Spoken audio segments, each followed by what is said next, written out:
Это проект про наших людей, про тех, кто каждый день своим трудом, вниманием и отношением формирует впечатление о нашей стране и у жителей, и, соответственно, у гостей нашей страны.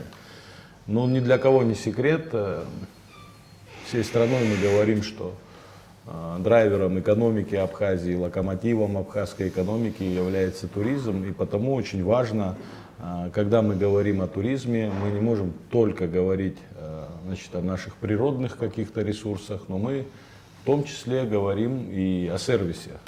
И вы знаете, в какой конкурентной ситуации мы находимся.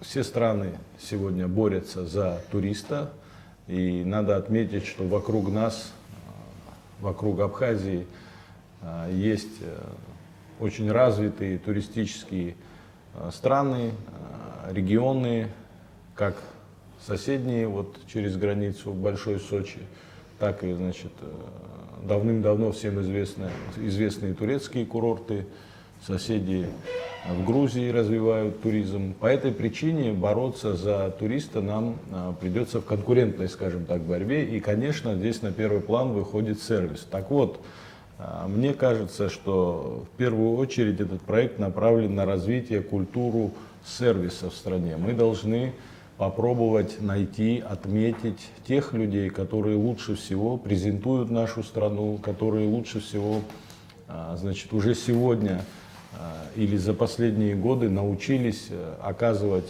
услуги на должном уровне. Это может, безусловно, касаться абсолютно разных сфер туристической деятельности. И поэтому, значит, конкурс абсолютно открытый, честный. Еще раз повторюсь, в первую очередь мы можем сегодня уже сказать, что он стартовал, уже есть заявки,